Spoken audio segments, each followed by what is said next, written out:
महाराष्ट्रामध्ये उपराकार म्हणून ज्यांचा सर्वप्रथम परिचय झाला, त्यानंतर महाराष्ट्रामधल्या भटक्या विमुक्तांच्या संदर्भामध्ये त्यांना या देशात स्वातंत्र्य मिळालं, घर नाही, गाव नाही.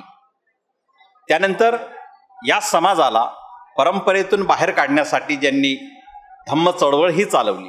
डॉक्टर बाबासाहेब आंबेडकर यांनी जे म्हटलं होतं की शिक्षण हे वाघिणीचं दूध आहे, त्या शिक्षणासाठी ज्यांनी शिक्षण संस्थाही चालवली. राजकारणामध्ये जे आमदारपर्यंत या पदापर्यंत गेले आणि सामाजिक चळवळ हा त्यांचा कायम पिंड राहिलेला आहे. असे एक नेते माननीय उपराकार लक्ष्मणराव माने आज आपल्यासोबत त्रिवेज मीडियाशी बातचीत करण्यासाठी उपस्थित आहेत. त्यांच्याशी आपण बात करूया. मानेसाहेब, सर्वप्रथम तुमचं त्रिवेज मीडियामध्ये स्वागत. आपली जी सुरुवात झाली एक भटक्या विमुक्तांचे नेते म्हणून, पण त्याही पूर्वी आपण एक लेखक म्हणून उदयाला आला. ही समाजाची व्यथा साहित्यातून मांडत असताना त्याला वैचारिक प्रवासाकडे तुम्ही नेलं आणि आज राजकारणाकडे त्याला आणण्याचा एक प्रयोग तुम्ही महाराष्ट्रामध्ये सत्ता वंचित बहुजन आघाडीच्या माध्यमातून करत आहात. तर ही नेमकी भूमिका व्यापक अशी काय आहे? माझी खरं भूमिका तर तुम्हीच सांगितली. माझा जो काही प्रयत्न चालू आहे तो या सर्व जमातींना मेनस्ट्रीममध्ये आणण्याचा आहे. मग घटनेने दिलेले त्यांचे जे हक्क आहेत, त्यांचे अधिकार आहेत, ते त्यांना मिळाले पाहिजेत. आम्ही आगाऊचं काही जादाचं काहीतरी द्या असं म्हणतच नाही. आम्ही एवढंच म्हणतोय की जे बाबासाहेबांनी आम्हाला करून घटनेमध्ये दिलं ते आमच्यापर्यंत आलंच नाही. 70 वर्ष झाली तरी अजूनही आम्ही या देशाचे वोटर नाही.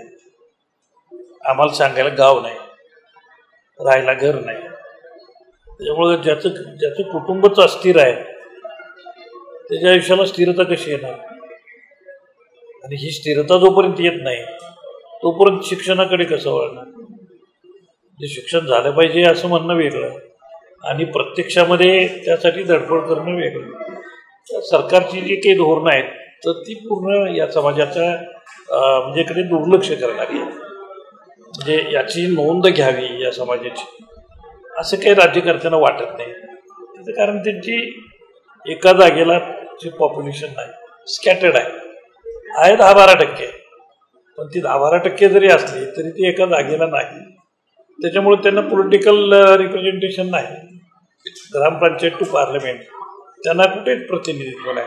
70 वर्ष झालं तर काय करावं म्हणून मी हा प्रयत्न केला की वंचित बहुजन आघाडीमध्ये या सगळ्यांना एकत्र करावं आणि सगळेच मागासवर्गीय अल्पसंख्याक समाजातले लोक, हे जे सगळे ओबीसीतले लोक, या सगळ्यांची जर मोड बांधली तर आपण राज्यकर्ते होऊ शकतो. जे याच्यावरचं ते अंकगणितामध्ये आता प्रत्यक्षात लोक काय करतील ते लोकांच्या मनातलं कोण सांगू. विमुक्तांची जी लोकसंख्या आहे ही लोकसंख्या महाराष्ट्रामध्ये किती आहे? आणि बहुधा सर्वच जाती जमाती यांची काही एक संख्या असते.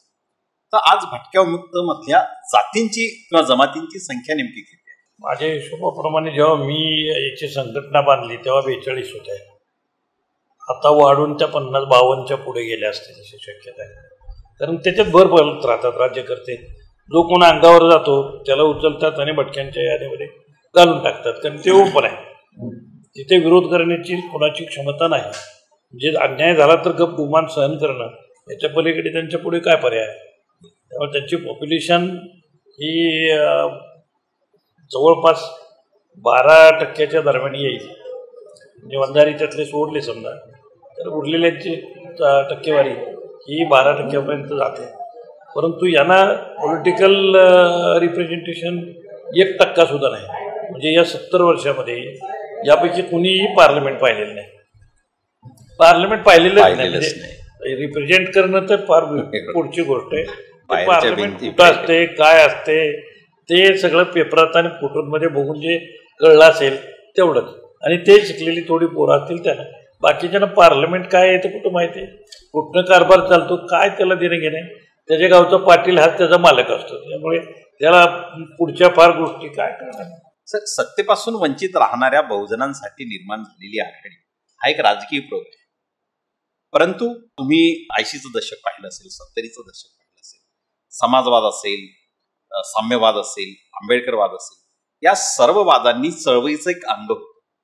या राजकीय प्रयोगाला इझम मधून किंवा चळवळीचं आंदोलनात्मक पवित्रा म्हणजे राजकारणामध्ये हारजीत ही होत राहणार, परंतु ही आघाडी एक सामाजिक बंधनाने बांधील व्हावी यासाठी तुम्ही आंदोलनात्मक काही पवित्रा घेणार आहात.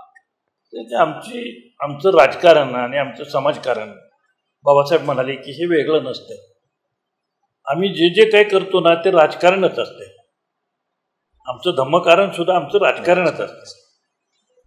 म्हणजे आम्हाला प्रत्येक गोष्ट जी करायची करतो आम्ही तर ती राजकारणच असते.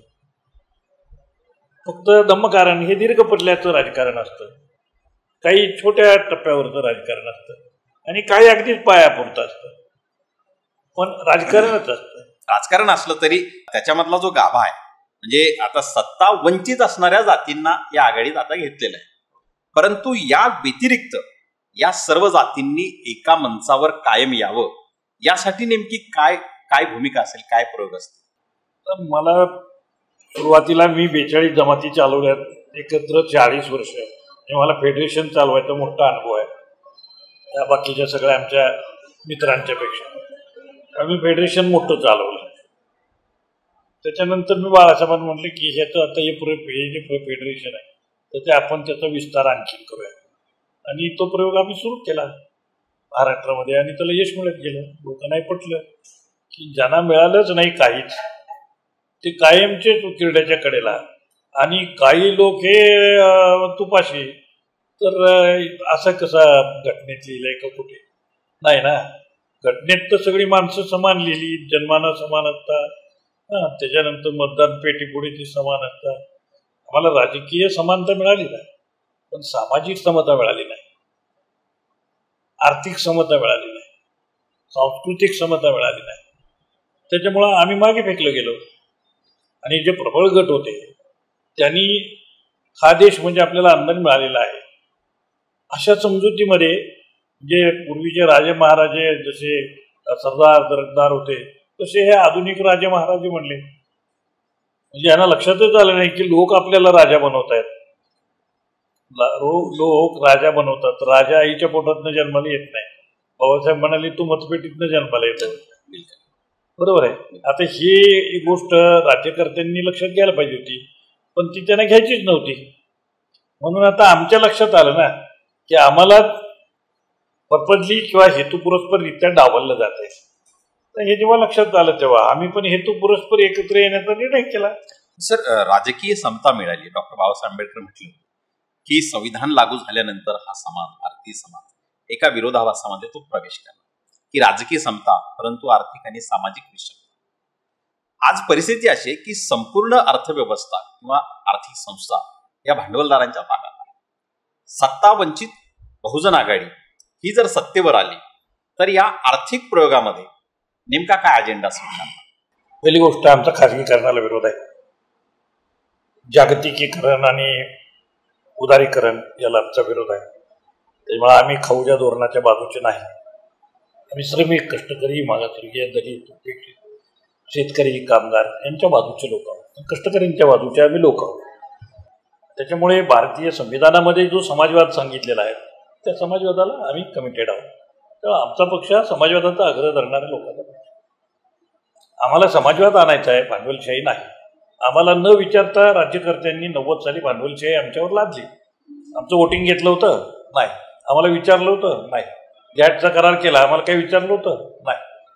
म्हणजे जे जे करायचं आहे तिथे भांडवली अर्थव्यवस्थेमधले मुठभर दलाल, देशी भांडवलदार, विदेशी भांडवलदार आणि राज्यकर्ते या तिघांनी मिळून हा देश नाडून टाकलेला आहे.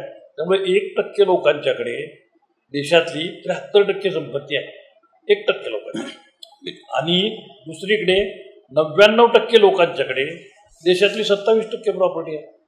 आता इतकी टोकाची भयावह विषमता ज्या समाजात असते तिथे भांडवलशाही पराभूतच होत असते. तर आता हा जो उठाव आहे तो काही जाती जमातींचा नाही. वंचित बहुजन आघाडी असं आम्ही म्हटलंय, त्याच्यात कुठल्या जातीचा उल्लेख नाही. तर आमची वंचित बहुजन आघाडी म्हणजे मार्क्सच्या भाषेमध्ये सर्वहारा वर्गाची आघाडी आहे. डॉक्टर बाबासाहेब आंबेडकर यांनी 1916 साली कोलंबिया विद्यापीठाला प्रबंध सादर करताना जाती व्यवस्थेच्या अनुषंगाने जो प्रबंध मांडला त्याच्यामध्येही त्यांनी पहिली भूमिका जाती व्यवस्थेचा निर्मूलन. आज आपण वंचित बहुजन आघाडीच्या माध्यमातून जो प्रयोग करत आहात सत्ता वंचित असलेल्या परंतु जातीच त्यांचा हा प्रयोग आहे. परंतु जाती निर्मूलनाच्या दिशेने या सत्ता वंचित बहुजन आघाडीची येणाऱ्या काळामध्ये भूमिका काय असेल? हा प्रयोग गेली वर्षभर आता आम्ही करतो आहोत. यापूर्वी जर काही आपल्याला असं कोणी सांगितलं असतं की शिंपी समाजातला माणूस आणि जेबीमाला हे दोघे एकमेकाला मतं देतील तर ही शक्यता नव्हती. पण अजून ती सिद्ध व्हायची आहे. होईल ना, मी सांगतो ना, होईल. त्याचं कारण असं आहे की शिंपी ज्या हत्यारानं मारला गेला त्याच हत्यारानं याला मारले. याची जाणीव व्हायला हवी होती, ती जाणीवच नव्हती. ती नेणिवेच्या पातळीवरती उतरणं फार पुढची गोष्ट झाली, जाणीवच नव्हती. आता पहिल्यांदा जाणीव आलेली आहे. जाणीव जेव्हा होते तेव्हा माणूस पहिल्यांदा धक्का रेल्वेत बसल्यासारखा जागा होतो, त्यारे काहीतरी हे वेगळं आहे. आता तुम्ही मला सांगा, सोनार समाजातल्या माणसाला उमेदवारी दिली असती कोणी? शिंपी समाजातल्या माणसाला कोण उमेदवारी दिली असती का? कैकाडी समाजातल्या माणसाला कोण दिली असती का? हे कधी स्वप्नात सुद्धा कोण पाहू शकणार नाही की यांना उमेदवारी देते. पण त्या आता आम्ही देऊन बघितल्या ना, दिल्यात, आणि आमची खात्री आहे की ही माणसं निवडून देतील लोक. कारण या देशातले लोक आहेत ना ते महत्वाचे आहेत. ते 70% लोक हे मागास आहे, मागासलेल्या वर्गातले. एक दुसरं असं आर्थिकदृष्ट्या मागासलेले वर्ग सुद्धा आणखीन एक 5-10% वाढवला तर सगळा आर्थिकदृष्ट्या मागास सुद्धा हाच वर्ग आहे. म्हणजे ज्याला सर्वहारा मार्क्स म्हणलेला आहे तो सगळा वर्ग तर इथे जातींमध्ये विभागलेला आहे. त्याचंच संघटन करावं लागेल. कारण जात जाणीव जी आहे ती भयंकर आहे या देशामध्ये. तेव्हा तुम्हाला जे काही करायचं असेल तर तिच्या आधारानं तुम्हाला करावं लागेल. त्यामुळे जातींना संघटित करणं आणि त्यांना एका प्लॅटफॉर्मवर आणणं, त्यांनी मतांची अदलाबदल करणं, तर ही सामाजिक फार मोठी घुसळण आहे. 91 मध्ये भारतामध्ये जागतिकीकरण आहे. या जागतिकीकरणाच्या संदर्भामध्ये डाव्या चळवळींनी संकेत दिले होते, आंबेडकरी चळवळींनी संकेत दिलेले होते की येणारा काळ हा या संपूर्ण जाती समूहाला पिळून टाकणारा असेल. परंतु गेल्या 25 वर्षामध्ये 27 वर्षामध्ये आपण जे काही पाहतो या 27 वर्षामध्ये सर्व हारा वर्ग हा सत्तेपासूनही वंचित झाला आणि साधनापासूनही वंचित झाला. येणाऱ्या काळामध्ये या वंचित समूहाला, या वंचित जातींना या वर्गीय लढ्यामध्ये कसं आणता येईल यासाठीचे याच्यासाठीचा आमचा जो जाहीरनामा येईल 2-4 जाहीरनाम्याचं लेखन आणि सगळं झालेलं आहे, 4-5 दिवसामध्ये येईल. तुमच्या लक्षात येईल की जे काम काँग्रेस, राष्ट्रवादी किंवा तुमचे BJP, सेना हे करू शकलेले नाही गेली 70 वर्ष, मांडणीच केलेली नाही, किंबहुना त्यांना ते मान्यच नाही. आम्ही पहिली गोष्ट अशी सांगितलं की आम्ही एज्युकेशनकडे लक्ष देणार आहे. पहिल्यांदा आमचा टॉप प्रायोरिटीचा कार्यक्रम तो. आणि आम्ही 12% इन्व्हेस्टमेंट बजेटच्या एज्युकेशनला करणार. आत्ता 2% आहे, म्हणजे आम्ही आणखीन 10% त्याच्यामध्ये वाढवणार. आणि एज्युकेशन हे मुलाचा त्या बर्थराईट आहे. एक दुसरं असं आहे की ही future investment of the nation आहे, ही भांडवली गुंतवणूक आहे शिक्षणाच्या वर्षी, ती वाया जात नसते. पण आम्हाला अडाणीच ठेवायचा निर्णय झालेला असल्यामुळे राज्यकर्ते आम्हाला फक्त 2% खर्च करतात. सगळ्या शाळा बंद व्हायचं कारण काय?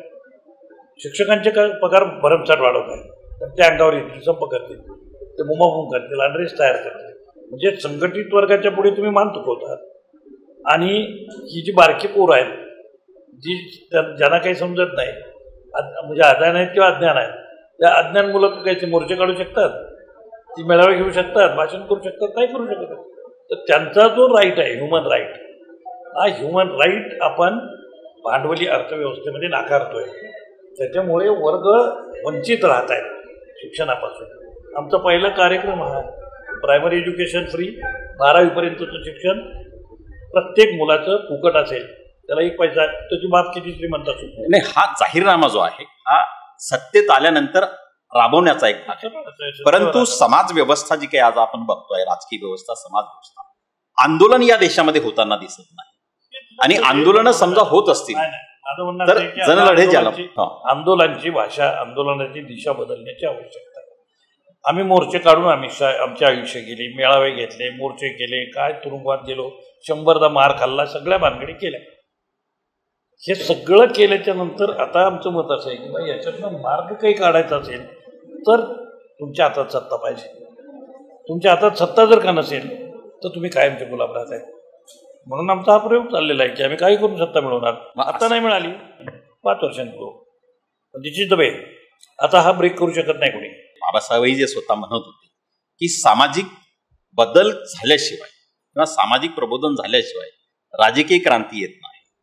तर या प्रबोधनाचा नेमका अजेंडा काय, कार्यक्रम काय असेल? पहिली गोष्ट अशी आहे की आमचे जे कार्यक्रम आहेत सगळे, तर ते सगळे कार्यक्रम आम्ही जाहीरनाम्यामध्ये घातलेले आहेत. आम्ही काय करू, आज आमच्याजवळ काय नाही आहे बरोबर, पण आज नाही याचा अर्थ सत्ता आल्यावरती आम्ही करणार नाही असं नाही. आज आमच्याजवळ आम्ही काय करू मागतो याचा अजेंडा आम्ही लोकांपुढे ठेवतो आहोत ना, की आम्हाला प्रायमरी एज्युकेशन सक्तीचं करायचं आहे, कंपल्सरी करायचं आहे आणि समान करायचं आहे. आज एवढी बोर्ड आहेत तेवढी बोर्ड आमच्या ह्याच्यात असणार नाहीत. महाराष्ट्र स्टेट एज्युकेशन बोर्ड जे आहे ते तेवढंच फक्त राहील माध्यमिक आणि उच्च माध्यमिकला. याच्या अलीकडचं शिक्षण जे आहे ते फ्री ऑफ कॉस्ट 12वीपर्यंतच राहील. ज्या मुलांच्या घरी विश्व दारिद्र्य आहे त्यांच्या जातीचा विचार न करता त्या सगळ्यांचं रेसिडेन्शियल स्कूल होईल. मुलांच्या शाळांच्या वेळा बदलल्या जातील, मुलांचे अभ्यासक्रम समान होतील. टाटाचा पोरगा जी परीक्षा देतो ती परीक्षा झोपडपट्टीतला पोरगा देईल. पूर्वी आपण हे करत होतो. जो वंचित दुबळा वर्ग आहे हा येणारच आहे, डोक्टरी आम्ही सत्तेत येऊ म्हणून तो उभे राहिलोय आणि सत्तेत नाही आलो पुढच्या वेळेला सत्तेत येऊ.